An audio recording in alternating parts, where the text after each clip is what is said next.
Hello साथियों, मैं BL लूणा मेरे यूट्यूब चैनल स्टडी टाइम में आपका हार्दिक स्वागत करता हूं। हम हिंदी व्याकरण पढ़ रहे हैं और उस हिंदी व्याकरण में हमने शब्दकोश देखा है। पिछली जो क्लास थी उसके अंदर हमने शब्दकोश के बारे में पढ़ा है।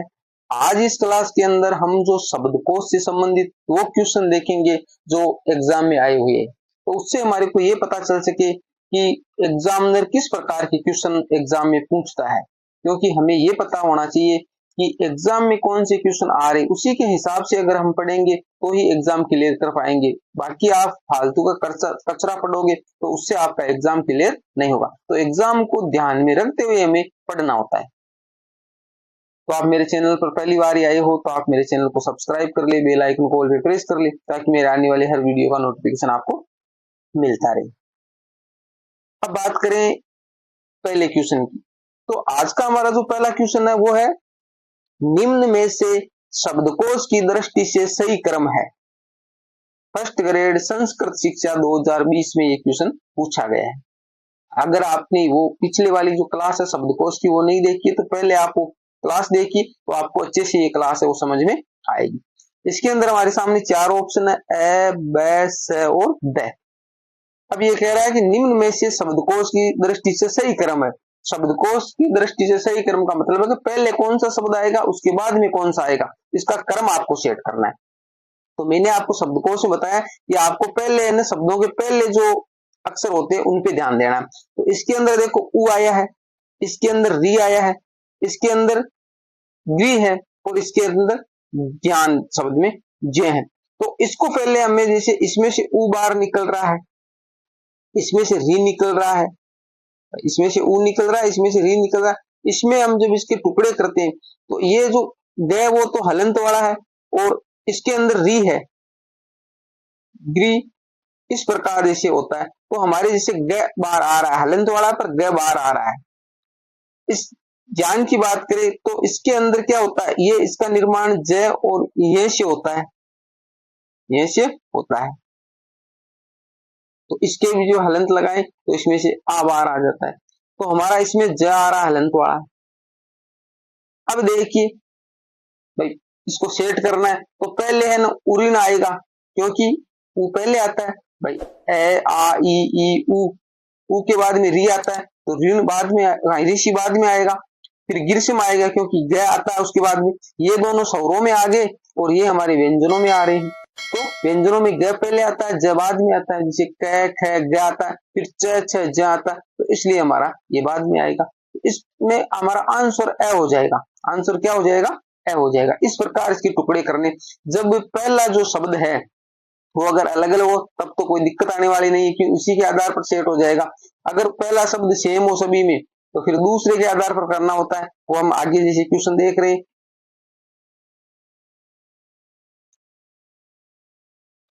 इसमें से हमारा क्वेश्चन आया है, इनमें से कौन सा शब्द सबसे पहले आएगा, पहले आएगा वो बताना। फर्स्ट ग्रेड 2020 में आया। तो एम है त्राटक।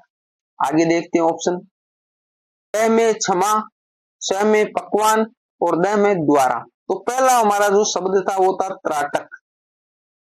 त्राटक।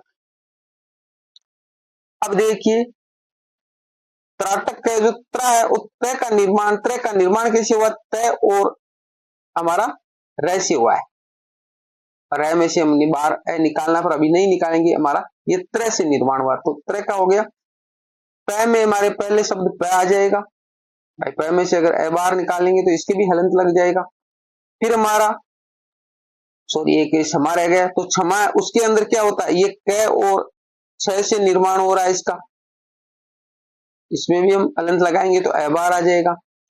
तो एक हमारे पास में क आ गया, एक प आ गया, एक त आ गया और फिर द्वारा है तो इसके अंदर द हमारे को अपने आप ही दिखाई दे रहा है और एक द आ गया। अब इनमें से देख लीजिए आप भाई, जब टुकड़े हो गए तो पहले कौन सा आएगा, तो पहले हमारे क आ रहा है। तो ये कहने का मतलब जो क्षमा शब्द है ब वाला ये पहले आएगा, ब वाला है वो पहले आएगा। समझ में आ रहा होगा। अगर आपको यहाँ समझ में नहीं आ रहा है, कोई कंफ्यूजन हो रहा है, तो आप मेरी जो पिछली क्लास है जो शब्दकोश की उसमें मैंने अच्छे से आपको समझाया है, तो आप जाकर एक बार वो क्लास भी देख सकते हो।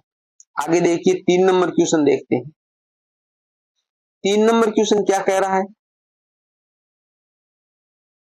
3 नंबर क्वेश्चन कह रहा है हमारा, निम्न को शब्दकोश के हिसाब से व्यवस्थित कीजिए। फर्स्ट ग्रेड 2016, फर्स्ट ग्रेड 2016 में पूछा गया क्वेश्चन है। अभी जो हमने पहला क्वेश्चन देखा था उसके हिसाब से इसको सेट करना है। यानी कहने का मतलब इसी प्रकार के एग्जाम में क्वेश्चन अक्सर पूछते हैं। तो देखिए यहाँ पर क्या हो रहा है, इसमें ए ब स द जो 4 हमारे सामने ऑप्शन है उसके अंदर जो पहला शब्द है वो सभी में उ है। उ, यहाँ पर भी उ और यहाँ पर भी उ। तो पहले शब्द से हम इसमें वो डिसाइड नहीं कर सकते कि भाई कौन सा शब्द पहला है। तो देखो उत्क्षिप्त, तो उ, उसके बाद में त आया जिसके हलंत लगा हुआ है, ठीक है। तो पहले में ये हो गया। दूसरे में बात करें तो उसमें भी उ प्लस त आया है जिसके हलंत लगा हुआ है। तीसरे की जब बात करें तो उसके अंदर उ प्लस द आया है। चौथे की बात करें तो उसमें भी उ प्लस द आया है, उ प्लस द आया है। अब ये तो हो गए।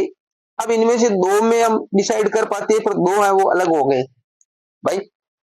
दो में तो त आ रहे और दो में द आ रहे, तो अब भी नहीं होगा, क्योंकि इनमें से पहले कौन सा रखेंगे भाई। इसमें से जैसे हमें पता है थे, जब बोलते हैं त थे द ध और न, तो पहले में जैसे उ आया तो इस पर तो हम पहले के हिसाब से तो नहीं कर सकते। दूसरे में बात करें तो दो में त है और दो में द है, तो हम देखो त थे द, तो पहले त आता है या द आता है, तो हमें पता चलता है कि पहले त आता है। तो इन दो को तो अभी छोड़ दो, नीचे वाले को, तो भाई इसमें तो द आया, तो इन त वाले में चलते हैं।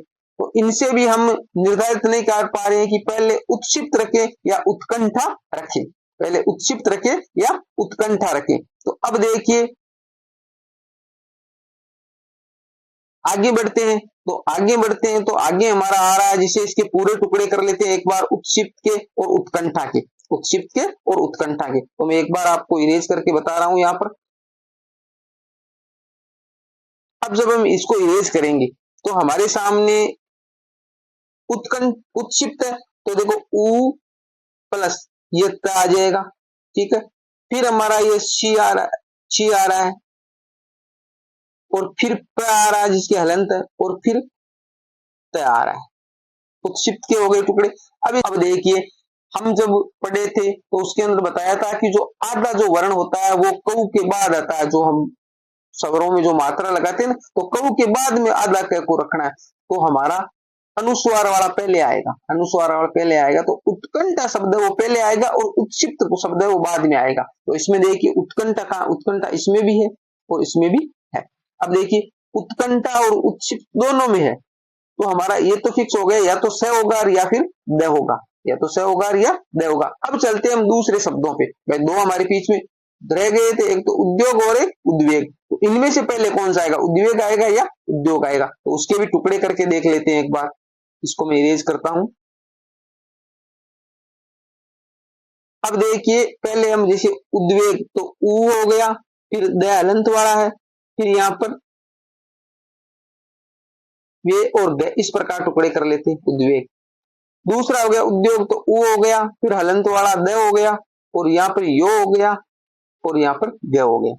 अब देखिए उ और द के हिसाब से तो हम इसको रख नहीं सकते। अब हमारा आ गया वह, इसमें से वह आ रहा है और इसमें ये आ रहा है। अब देखो ये रे ल वह, ये रे ल और वह, तो पहले ये आ रहा है तो उद्योग पहले आएगा और उद्वेग बाद में आएगा। तो उद्योग पहले इसके अंदर है और उद्वेग ही, तो हमारा स वाला इसमें आंसर हो जाएगा।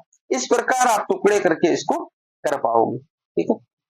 अच्छे से मैं समझाने की कोशिश कर रहा हूं आप, और आप अच्छे से समझ भी रहे होंगे। अगर फिर भी किसी प्रकार का आप डाउट रहता तो आप मेरे को कमेंट में पूछ सकते हैं। आगे देखिए हमारा 4 नंबर क्वेश्चन।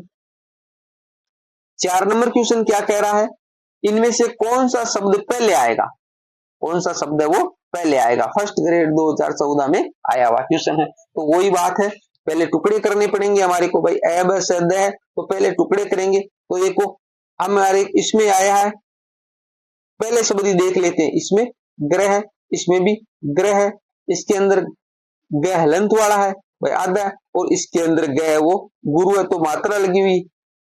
अब इसके जब टुकड़े करेंगे हम, इसके टुकड़े करेंगे तो देखिए इसके अंदर क है जिसके हलंत लगा हुआ है, और र है वो पूरा है। सेम ऐसा भी इसी में है, इसके हलंत लगा हुआ है ग के, और इसमें र पूरा है। इसमें ग है, जो हलंत वाला पहले ही है, और इसके अंदर है वो ग है, जिसके जब हलंत लगाएंगे तो हमारा क्या होगा, उ बार आएगा, उ बार आएगा। अब देखिए इसमें बार कुछ आ नहीं रहा है भाई, इसके पहले ही हलंत सीधा ही ल आ रहा है। तो अब यहां पर देखिए र हो गया, यहाँ र हो गया, यहाँ ल हो गया, यहाँ उ हो गया। भाई पहले में तो सारों में हमने हलंत कर दिया है, सारों में से बाहर निकाल लिए। अब दूसरे शब्द पर जब आते हैं तो हमारे सामने ये स्थिति बन रही है, यहाँ र आ रहा है, यहाँ भी र है, यहाँ ल है और यहाँ पर उ है। तो अब देखिए पहले स्वर आते हैं फिर व्यंजन आते हैं, क्योंकि वर्णमाला का जिस प्रकार क्रम है उसी प्रकार शब्दकोश को सेट करना है। तो हमें पता है कि पहले व्यंजन नहीं आएंगे, स्वर आएंगे। तो इन व्यंजनों को तो छोड़िए, र और ल को, तो पहले उ है, तो उ किस में आया, गुरु में आ रहा है, भाई गुरु शब्द में आ रहा है। तो ये गुरु शब्द पहले आएगा, गुरु शब्द है वो पहले आएगा। देखिए देखने में हमारे को ये छोटे लग रहे हैं भाई, हम सोच ले ये आधा है यहाँ पर गए तो ये तो बड़ा हो रहा है तो छोटा, ये ऐसा नहीं है। तो पहले गुरु शब्द आएगा। अच्छे से समझ रहे होंगे आप कि नहीं समझ रहे हो? अगर आप अच्छे से समझ रहे हो, ठीक है, तो आप कमेंट में लिखे कि जी सर हम अच्छे से समझ रहे हैं। वीडियो आपको अच्छी लगती है तो लाइक करें, ठीक है। किसी प्रकार का डाउट रहता है तो भी आप कमेंट कर सकते हो। अब देखिए मैंने आपको 4 क्वेश्चन इसके अंदर लिए हैं और 4 क्वेश्चन से आपको अच्छे से समझ में भी आ गया होगा कि किस प्रकार के क्वेश्चन है एग्जामिनर पूछता है। या तो इस प्रकार का शब्द देकर आपसे पूछ सकता है, और या जो ऊपर वाले जो 4 शब्द दिए उनमें से आपको व्यवस्थित क्रम में सेट करवा सकता है। अच्छे से आप समझ गए होंगे। फिर भी आप नहीं समझे हो तो पूरी क्लास है मैंने जो शब्दकोश की लिए उसके अंदर आपको एक एक पॉइंट को अच्छे से समझाने की कोशिश की है। शब्दकोश के हम 4 क्वेश्चन है, ये भी इतने ही देखेंगे, ज्यादा लंबा चौड़ा नहीं देखेंगे, क्योंकि छोटा सा एक टॉपिक है और एक क्वेश्चन ही लगभग एग्जाम अगर आपको टॉपिक दे रखा है तो एक क्वेश्चन पूछता है, ज्यादा इसके क्वेश्चन आते नहीं है। कल हम देखेंगे शब्द विचार, जिसमें तत् सम तद्भव शब्द होते वो देखेंगे, ठीक है। उम्मीद करता हूँ ये वीडियो आपको अच्छी लगी होगी। अगर अच्छी लगी तो लाइक करें, अपने दोस्तों के साथ में शेयर करें, चैनल को सब्सक्राइब करके रखें। मिलते हैं अगली वीडियो में, तब तक के लिए जय भीम जय भारत।